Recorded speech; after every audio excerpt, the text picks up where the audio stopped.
이제 5주간에 걸친 요나서 시리즈석의 오늘 이제 제일 마지막입니다. 제가 리더 모임 때도 그런 얘기를 드렸지만 여러분, 요나서는요, 우리가 단지 주일학교 때 들었던 뭔가 액션, 버라이어티, 판타지, 어드벤처물이 아니에요. 요나서는 그걸 얘기해 주려고 하는 게 아니에요. 요나가 풍랑 가운데 큰 물고기 뱃속에 던져졌어요. 물론 그런 사건도 등장하지만 요나서를 통해 결국 하시고자 하시려는 주님의 말씀과 그 메시지의 마음이 어떤 건가를 좀 마지막 이 시간 본문을 통해 우리가 좀 살펴봤으면 좋겠습니다. 자, 질문 첫 번째입니다. 하나님께서 하나님의 마음을 알려주기 위해서 요나에게 준비하신 것들이 있었어요. 어떤 것들이 있는지 한번 생각해 봅시다. 요나서를 1장부터 쭉 돌이켜보면 상황마다 하나님이 준비하셨던 것들이 있었습니다. 어떤 것들이 있는지 여러분 기억나시나요? 1장부터 생각해 보면 어떤 게 있었나요? 다시스로 가는 배가 있었죠. 물론 그냥 우연찮게 배가 있네 이게 아니에요. 하나님이 그 배를 준비하신 거죠. 또 어떤 게 있죠? 큰 바람, 그렇죠? 큰 바람이 있었습니다. 1장에 보면 또 큰 폭풍이 있었어요. 큰 바람과 폭풍도 하나님이 예비하신 겁니다. 그냥 날씨가 안 좋았네, 우연히 배가 떴는데 날씨가 안 좋았네가 아니라 하나님이 요나에게 찾아오시는 과정이었죠. 요나를 요나되게 하시는 과정에 하나님은 큰 바람과 폭풍을 이용하신 거죠. 사용하신 거죠. 또 뭐가 있었죠? 큰 물고기가 있었습니다. 그리고 오늘 사정에 보면 뭐가 또 등장하냐면, 여러분 이제 미리 보세요. 박넝쿨이 등장해요. 그리고 벌레가 등장합니다. 그리고 뜨거운 동풍이 등장하는 걸 보게 돼요. 하나님이 그것들을 예비하셨어요. 그렇죠? 오늘 우리가 읽은 본문에 보면 하나님이 예비하사를 반복해서 얘기해요. 여호와께서 박넝쿨을 예비하셨고 하나님이 벌레를 예비하셨습니다. 그리고 하나님이 뜨거운 동풍을 예비하셨다고 증언하고 있습니다. 여러분, 지난 시간에 생각해보면 요나가 3일 길을 걸어야 되는 이 큰 성읍 니느웨에 며칠 걸었습니까? 힌트, 며칠 걸었죠? 하루 걸었어요. 뭐라고 메시지를 전했나요? 40일이 지나면 뭐 한다? 뭐 한다? 니느웨가 무너진다 라고 얘기했어요. 하나님이 너희 회개하지 않으면 40일 지나면 무너진다, 이런 얘기도 아니에요. 정확한 메시지도 아니었다고 얘기 드렸어요. 대충 얘기했어요. 개떡같이 얘기했다고 말씀드렸어요. 근데 하나님이 일하시니까 어떤 일이 일어났죠? 그 개떡같은 메시지를 어떻게 알아들어요? 찰떡같이 알아들었어요. 이게 놀랍죠? 어떻게 합니까? 회개해요. 왕부터 모든 백성들에게 이르기까지, 심지어 짐승들도 금식을 시키며 베옷에 엎드리게 합니다. 이게 무슨 얘기냐면 하나님 앞에 철저히 엎드리는 모습을 보였다는 거예요. 하나님, 우리 잘못했습니다. 우리 살려주십시오. 하나님 말고 답이 없습니다라고 백성들이 엎드렸다는 거예요. 놀랍게도 어떻게 일이 가능했을까? 제가 이번 주에 이렇게 설교를 준비하면서 찾아봤거든요. 이 현재 다스리고 있는 이 니느웨 왕이 실제로 이제 현존했던 왕인데, 그 왕이 즉위하기 전에 2번이나 걸쳐서 이날에 무슨 일이 있었냐면 큰 전염병이 돌았대요. 많은 사상자들이 있었겠죠. 전염병이 돌았다는 거예요. 그 경험들이 있고 나서 무슨 일이 있었던 거예요? 선지자가 나타났는데 뭐라 얘기하는 거야? 너네 회개하지 않으면 망한다라는 걸 얘기 드렸을 때 어떻게 된 거예요? 엎드리게 된 거예요. 참 놀랍죠? 왜 이게 놀랍냐? 하나님이 이 당시에 요나 말고도 다른 선지자를 사용하셨어요. 요나만 선지자로 있었던 게 아닙니다. 다른 선지자들도 있었습니다. 심지어 그들은 하나님이 다스리시는 나라, 하나님이 세우신 나라인 이스라엘, 유다 땅에 보내졌었어요. 그래서 지난 시간에 들었죠? 이스라엘, 유다의 왕 앞에 가가지고 메시지를 전했어요. 너네 회개해라. 안 그러면 이 땅에 심판이 임한다. 그런데 어떻게 됩니까? 그 왕이 하나님의 말씀을 들어요, 안 들어요? 순종해요, 안 순종해요? 안 순종해요. 어떻게 하냐? 선지자를 죽이려고 들었어요. 그래서 선지자가 겁을 먹고 도망갑니다. 옆나라 애굽에까지 도망을 가요. 그랬더니 왕이 신하를 보내서 애굽에서 그 선지자를 붙잡아다가 죽여버립니다. 이게 지난 시간에 나눴던 얘기예요. 하나님이 요나를 보내셔서 순종하지 않는 요나를 통해 하나님의 메시지를 전하게 하셨어요. 놀라운 게 그 땅에 회개의 운동이 일어나기 시작합니다. 하나님 앞에 엎드리는 일들이 일어났어요. 반대로 뭐예요? 하나님이 또 다른 선지자를 통하셔서 이 유다 땅에 그 메시지를 전하셨음에도 불구하고 유다는 어떻게 해요? 하나님의 백성이라 자부했던, 우리는 하나님의 구원받기 마땅한 백성이야라고 자부했던 그들은 어떻게 했어요? 그 메시지를 거부했다는 거예요. 그게 놀라운 대조를 이룬다고 말씀드렸습니다. 자, 그 일을 겪으면서 자 이제 요나가 어떻게 하냐, 회개하는 그들을 보면서 어떻게 하냐. 5절입니다. 요나가 성읍에서 나가서 그 성읍 동편에 앉아 거기서 자기를 위해 초막을 짓고 그 성읍에 무슨 일이 일어나는지를 보려고 그 그늘 아래 앉았더라. 자, 요나가 성을 나가요. 그리고 진짜 하나님이 40일 지나면 망하게 하시나 안 망하게 하시나 뭐 하는 거예요? 관찰을 하는 거예요. 성 맞은편에 올라가서 임시로 텐트를 칩니다. 왜? 살아야 되니까. 진짜 40일 동안 이 성이 망하나 안 망하나 보자라고 해서 텐트를 치고 천막을 짓고 그늘 아래 앉았다라고 말합니다. 자, 놀라운 건 그 그늘 안에 하나님이 어떤 일을 하셨느냐라는 거예요. 자, 6절 한번 읽어봅시다. 6절입니다. 함께 읽읍시다. 시작. 하나님이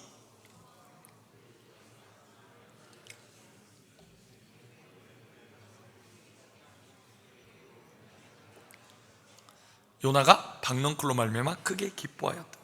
박넝쿨이라는 게 등장합니다. 여러분이 아는 수박, 호박, 거기 들어간 박이랑 똑같은 의미예요. 박은 뭐냐면 껍질이 단단 동그랗게 생긴 그 열매를 맺는 건데, 그 줄기가 어떻게 자라나면 이게 넝쿨로 자란대요. 그 넝쿨은 뭐냐면 뭔가를 이렇게 타고 감아서 올라가는 거예요.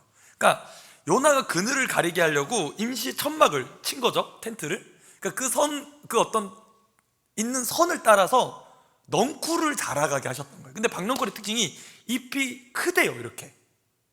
그러니까 뭐에 좋냐면 그늘을 가리기에 좋았던 거예요. 이 중동에도 날씨가 그렇지만 여러분 동남아도 제가 가보니까 그래요. 습도가 낮으면 40도래도 그늘이 있으면 시원해요, 의외로. 오늘 제가 아침에 나오면서 이게 오늘 풍무동 날씨를 찍어보고 나왔거든요. 오늘 아침에 여러분 충격적인 게 뭔지 아세요? 오늘 아침에 풍무동 습도가 몇 도인지 아세요? 96%였어요. 거의 물속에 우린 살았던 거예요. 제가 깜짝 놀랐어요. 와, 습도가 96이라고? 네. 근데도 습도가 낮은 뭐 20 미만인 데는요, 해가 40도라도 그늘만 있으면 괜찮은 거예요. 네. 자, 요나가 지금 그늘 아래 있습니다. 특별히 박넝쿨이 자라서 어느샌가 보니까 그늘이 더 넓어진 거예요. 시원한 거죠. 있을만한 거죠. 그랬더니 기분이 어떻게 됐어요? 크게 기뻐했대요. 그냥 기뻐한 것도 아니고 어떻게? 크게 기뻐했어. 자, 지금까지 요나의 기분은 어땠어요? 불쾌했죠. 왜 불쾌했어요? 어떤 이유로 마음이 불쾌했나요? 이유가 뭐였죠? 저 용서받으면 안 되는, 저렇게 하나님이 사랑을 베푸시지 안 되는 저들에게 하나님이 이해할 수 없는 사랑을 베푸시니까 그 사실이 불쾌했던 거예요. 근데 요나 마음이 뭘로 지금 바뀐 거예요? 박넝쿨이 자기를 위해 그늘을 가려주는 거, 시원하다는 그것 때문에 마음이 크게 기뻤대요. 여러분 잘 생각해보세요. 얼마나 이기적이에요. 하나님이 사랑하시는 백성, 하나님 용서하시는 백성이 회개하는 것 때문에 기쁜 게 아니에요. 지금 야, 이들이 하나님께 돌아서 구원받고 이제 살림을 받게 됐구나, 살려지게 됐구나, 이게 기쁜 게 아니에요. 뭐예요? 내가 편한 게 기쁜 거예요. 내가 그늘에서 야 시원하게 버틸 수 있게 됐네, 야 기분 좋네, 자기 중심적인 모습을 보여주는 거예요. 하나님의 마음과 전혀 상관없다라는 거예요. 그런 너무나 인간적인 모습을 보여준 요나입니다. 자, 그런 가운데 하나님이 또 일을 하시죠. 7절입니다 7절. 자, 하나님이 또 뭘 예비하셨냐, 읽어봅시다. 시작. 하나님이 벌리를 예비하사 이튿날 새벽에 그 박넝쿨을 갉아먹게 하심에 시드니라. 자, 하나님 놀라우시죠. 박넝쿨을 준비하셨던 하나님이 이제 또 뭘 준비하세요? 벌레. 어떤 벌레인지 몰라. 하여튼 그 벌레의 특징은 뭐야? 하나님이 명령하셔서 야근을 시켰다는 거야. 철야 작업을 한 거야, 벌레들이. 놀랍죠. 하나님이 벌레도 야근시키세요. 뭘 시키셨냐? 야, 너네 뭐 해라? 저 요나가 앉아있는 박넝쿨을 뭐 해라? 이제 갉아먹어라.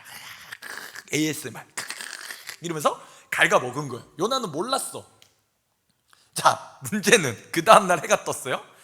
해가 떴는데 하나님 또 뭘 준비하셨냐? 우리 하나님 진짜 디테일해요. 보세요. 자, 8절입니다 해가 뜰 때 하나님 뭘 준비하셨다? 하나님이 뜨거운 동풍을 예비하셨다. 그리고 햇살이 내려지는 거야. 뜨거운 동풍은 여러분 뭐냐면 오늘 지금 우리가 느끼고 있는 이 에어컨 밖에 나가면 밖에 부는 이 바람 있잖아요. 습도 많이 가득 찬 뜨거운 바람, 사우나 들어가면 헉 하고 느껴지는 그 바람, 그게 뜨거운 동풍이에요.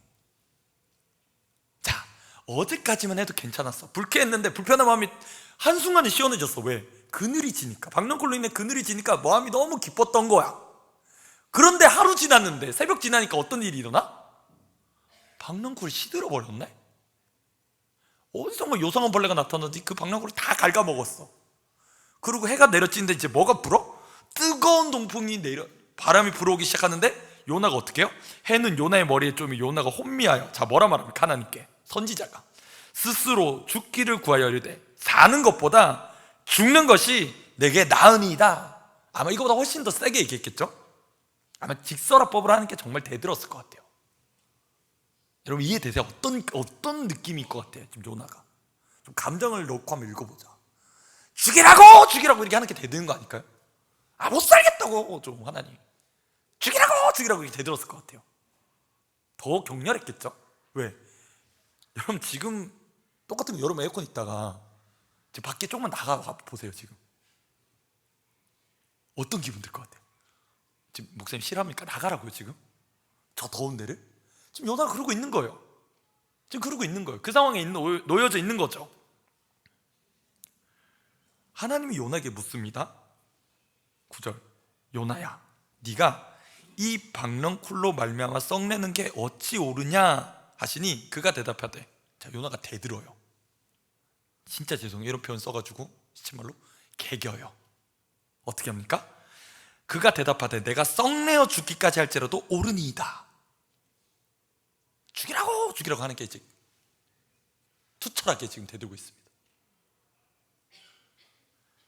하나님이 요나에게 얘기하시는 거예요. 좋다 요나야, 네가 네 논리로 한번 얘기를 해보자. 봐라, 너 그렇게 사랑하고 아끼는 I love 박넝쿨 했던 그 박넝쿨 네가 뿌린 거니? 네가 씨 뿌렸어 그거? 자 여러분 대답해 보세요. 요나가 씨 뿌린 거예요 이거? 아니죠. 좋아요. 야 그럼 요나 네가 그거 박넝쿨 자라게 하는데 네가 거름이라도 줬어? 여러분 대답해서요. 줬어요 안 줬어요? 안 줬어요. 네가 수고했어 안 했어? 안 했죠. 답은 다 뭐예요? 요나는 아무것도 한 게 없다는 거예요. 바로 요나야, 네가 아무것도 안 했어. 근데 내가 자라게 해가지고 그늘 준 그 박넝쿨 네가 그렇게 하룻밤에 났다가 하룻밤에 말라버린 이 가치없는 박넝쿨도 네가 그렇게 아꼈고 사랑했는데, 야 내가 이 땅에 살게 했고 내가 생명을 줬고 내가 사랑하는, 네가 그렇게 저주받아 마땅하다고 말한 이 성읍 니느웨 상황을 봐라. 좌우를 분별하지 못하는 어린애들이 12만 명이 넘는다. 그럼 어른까지 치면 얼마가 되겠어요? 애들만 12만 명이라는 거예요. 내가 사랑하고 내가 살게 했고 내가 생명을 줬고 내가 돌보는데 너 박넝쿨한테 너 아무것도 한 거 없잖아. 너 아무것도 한 거 없잖아. 내가 사랑하는데 왜 너는 그거에 불만을 표하냐? 너 그게 썩내는 게, 지금 그 내 사랑하는 거에 불쾌함을 느끼는 게 마땅한 거냐? 라고 주님이 질문하셨다는 거예요. 내 사랑이 잘못된 거냐? 주님 질문하세요.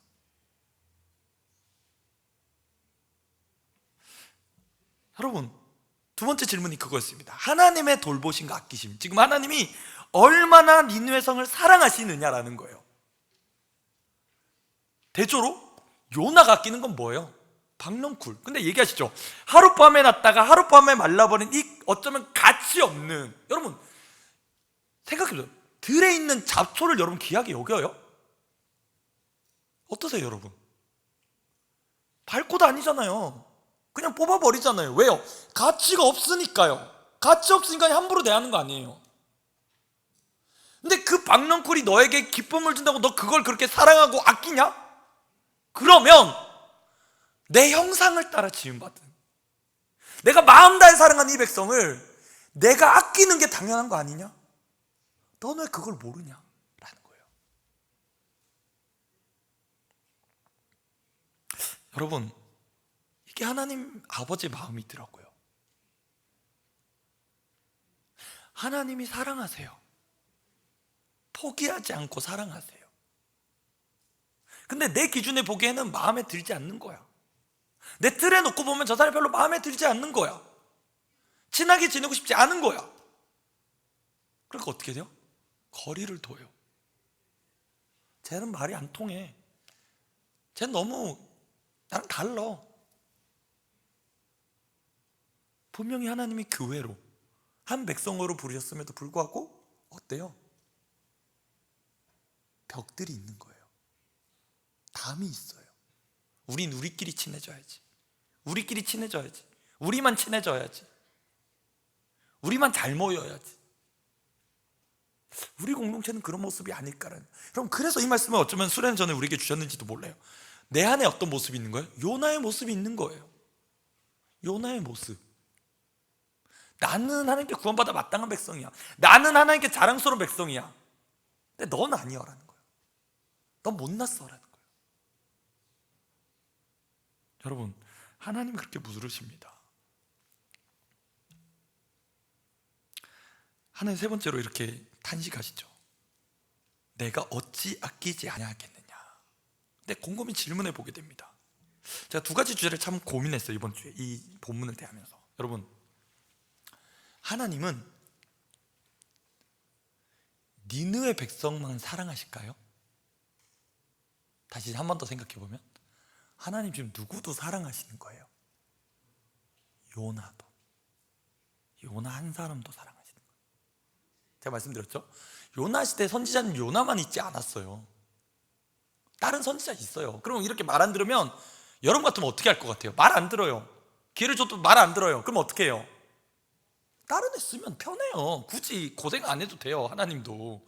하나님도 번거롭게 안 하시면 돼요. 다른 애 말 잘 듣는 애도 분명히 있을 거예요. 근데 하나님은 어떻게 하세요? 요나를 통해 일을 하기를 원하세요. 요나를 통해 일을 하기를 원하셨어요. 그 일은 왜요? 하나님이 요나를 변화시키기를 원하셨다는 거예요. 그러니까 어떻게 하세요?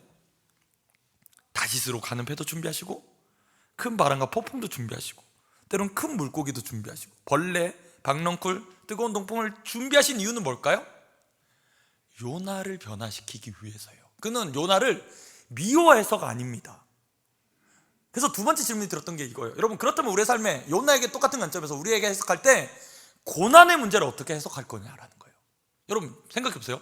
요나에게 배를 탔는데, 자, 처음부터 요나가 배를 다시스를 가는 배를 탈 때 날씨가 막 엄청난 폭풍이 불고 막 배가 뒤집어질 상황이었어요. 그럼 배 탔을까요? 안 탔을까요, 여러분? 자, 생각해보세요. 요나가 그랬으면 배 탔을까? 안 탔을까? 안 탔겠지. 자, 또 요나가 천막을 짓고 있는데 처음부터 햇빛이 엄청 내려치고 뜨거운 동풍이 막 불어댔어. 그럼 요나 거기 있었을까? 떠났을까? 안 머무르고 떠났겠지. 근데 뭐였어요? 분명히 배가 떠나는 좋은 날씨였고 박넝쿨이 자라는 좋은 날씨여서 환경이었어요. 근데 그게 어떻게 돼요? 중간에? 그 좋았던 게 어떻게 돼요? 바뀌게 되죠. 아마 그런 상황은 요나도 원하지 않았을 거예요. 그냥 늘 날씨가 좋았으면, 파도가 잔잔하고 배가 갔는데 전혀 어려움이 없었으면, 박넝쿨이 무럭무럭 잘 자라서 내 그늘이 더 넓어졌으면 좋겠는 게 요나 마음이었을 거예요. 그런데 이해할 수 없는 건 뭐예요? 고난이란 게 닥쳤다는 거야. 배가 뒤집어질 지경이 된 거야. 또 박넝쿨이 벌레 씹혀서 그늘이 하나도 없어졌네. 햇볕이 쨍쨍 내려치고 뜨거운 동풍이 부네. 죽겠는 거야. 하나님 왜 그렇게 하셨느냐라는 거예요. 왜 그렇게 하셨을까요? 요나 미워서예요? 하나님 요나 싫어해서 그렇게 하신 걸까요? 여러분 대답해 봅시다. 하나님 요나 싫으셔서 이렇게 하신 거예요? 아니죠. 뭘까요? 요나를 사랑하셔서예요. 아멘이세요? 이게 정말 깨달아져야 돼요. 여러분 삶에 놓고 한번 해석해 보세요. 여러분 삶에 때로는 원치 않는 고난의 문제들이 있고 문제들이 있잖아요. 여러분 왜 문제인지 아세요? 내가 해결할 수 없으니까 문제인 거예요. 솔직히 말하면 내가 내 능력으로 해결할 수 없으니까 그게 문제인 거잖아요. 그게 관계든 재정이든 진로든 진학이든 결혼이든 취업이든 뭐 어떤 문제든 간에 내가 할 수 없으니까 문제인 거잖아. 그러면 왜 하나님 문제라는 것을 허용해 주시는가라는 거예요. 왜 허락하실까? 좀 지나보면 알게 되죠. 뭘 알게 됩니까? 우리 성경을 통해 증거를 보게 돼요. 하나님이 요나를 요나되게 하시기 위해서 그 과정을 허락해 주셨다는 거예요. 자, 여러분 요나서는 마치 이렇게 열린 질문으로 끝나는 것 같아요. 어떻게 해요? 하나님의 큰 질문, 이 하나님 아버지의 마음을 던져주시고 너 어떡할래? 라는 질문으로 끝나는 것 같아요. 그렇죠? 근데 제가 설교를 준비하면서 이렇게 자료를 찾아봤습니다. 신기하게도 고고학자 자료에 실제로 있어요. 이 니느웨는 어느 나라 수도요? 아수르라는 실제 있었던 대국의 수도였습니다. 아수르라는 나라의 역사를 보면 실제로 어느 왕 시기 때쯤에 요나가 왔을까라는 게 있고, 실제로 유적에 선지자의 무덤이랑 요나의 무덤이 실제로 니느웨 성에 있대요. 자료로. 왕이 함부로 하지 못하게 귀하게 여겼대요. 그 역사의 증거를 통해 추정해 보면 요나는 이 하나님의 질문 앞에 당장은 화가 났을 수도 있어. 내가 아끼는 게 어찌 아끼는 게 잘못된 거냐라는 이 하나님의 질문 앞에 요나는 당장은 화가 났을 수도 있어. 이해를 못했으니까, 하나님의 마음이 내 안에 들어오지 않았으니까. 근데 지나면서 깨닫게 되는 게 뭐예요? 내 안에 계속 밀어붙이시는 하나님의 사랑이었던 거예요. 하나님의 마음. 하나님이 진짜 무슨 마음이신가? 왜 내가 이 고생에서 니느웨에 왔을까? 왜 하나님은 저 땅을 용서하셨을까? 요나는 묵상해 보게 돼요. 어느샌가 요나의 마음에 하나님의 마음이 차고 들어와요. 내가 가지고 있던 틀, 내가 가지고 있던 색안경, 내가 가지고 있던 편견, 내가 알고 있던 저 사람들에 대한 그 고정관념들이 깨어지기 시작하는 거예요. 그래서 뭘로 바뀌어요? 하나님 아버지의 마음으로 바뀌기 시작해요. 요나는 결국 그 땅에서 사역을 했대요. 증거로 보면 그 땅에 선교사로 부름받은 거예요. 평생 그 땅에 살다가 그 땅에서 장사되었다고 해요. 그게 어떻게 가능했을까요, 여러분? 그렇게 요나는 싫어했잖아. 그렇게 가기 싫어서 도망갔잖아. 누가 하신 거예요? 그거는 하나님이 요나에게 일하신 결과라는 겁니다. 여러분, 저는 묵상하면서 참 이 마음이 많이 와닿더라고요. 하나님은 니느웨 성을 사랑하시지만 요나도 사랑하셨다는 거예요. 하나님이 요나를 미워하신 게 아니에요. 요나를 너무 사랑하셨어요. 그리고 그 사랑한 요나가, 내가 사랑한 너도 내 마음을 좀 알았으면 좋겠어, 너도 내 마음과 같이 되었으면 좋겠어 라는 마음으로 요나를 변화시키기 위해서 하나님이 여전히 신실하게 일하셨어요. 그리고 마침내 요나는 하나님의 사람으로 변화됩니다. 이게 요나서의 결론이에요. 그러니까 어찌 보면 우리는 너무나 요나를 단편적으로, 요나서를 그냥 마치 액션 어드벤처 막 재밌는 애들 애니메이션 영화 보듯이 그런 것으로 기억해요. 아니에요. 요나는 훨씬 더 깊은 하나님의 사랑을 얘기해요. 하나님이 어떻게 사랑하시는데, 하나님이 어떻게 긍휼히 여기시는데, 하나님의 백성인 우리는 그러면 어떤 마음을 가지고 살아가야 되냐는 걸 질문 던지고 있어요. 특별히 구약 성경이잖아요. 구약의 이스라엘 백성이 정말 하나님의 백성으로 부르심 받았다면, 너네가 정말 하나님의 택한 백성이면 너넨 도대체 어떤 정체성을 가지고, 어떤 마음을 가지고, 어떤 정신으로 이 땅을 살아가야 되냐라는 거예요. 그걸 하나님 말씀해 주고 싶으셨던 거예요. 여러분, 요나서를 5주 동안 제가 시리즈로 설교했습니다. 여러분은 어떤 마음을 가지게 되나요? 마지막에 소그룹에서 함께 나눌 겁니다. 오늘 셀에서 셀 모임하면서 이 얘기를 나눴으면 좋겠어요. 하나님의 애잔한 탄식으로 마무리되는 요나서를 대하면서 여러분은 어떤 생각을 해보게 됩니까? 라는 거예요. 나에게 요나서는 어떤 의미지 이제? 그냥 모험 일기인가? 그냥 재밌는 이야기인가? 아니, 하나님이 정말 어떻게 인격적으로 사랑하시는지, 얼마나 하나님 크신 사랑 가운데 기다려주시는지, 변화되기를 원하시는지, 너도 그 마음으로 바뀌었으면 좋겠다는 그 하나님 아버지의 마음을 누리는 저와 여러분 되었으면 좋겠습니다. 우리 주신 말씀 기억하면서 함께 찬양했으면 좋겠는데요, 우리 수련회 가서 함께 찬양할 건데 우리 너무 잘 아는 찬양입니다. 요한복음 3장 16절을 주제로 이 말씀, 하나님이 세상을 이처럼 사랑하사 독생자를 주셨으니 믿는 자는 영생을 얻으리. 너무나 복음의 메시지 명확하잖아요. 여러분께도 도전 드립니다. 여러분 안에 있는, 내 안에 있는 요나의 모습은 어떤 게 있나요? 깨지지 않는 그 틀.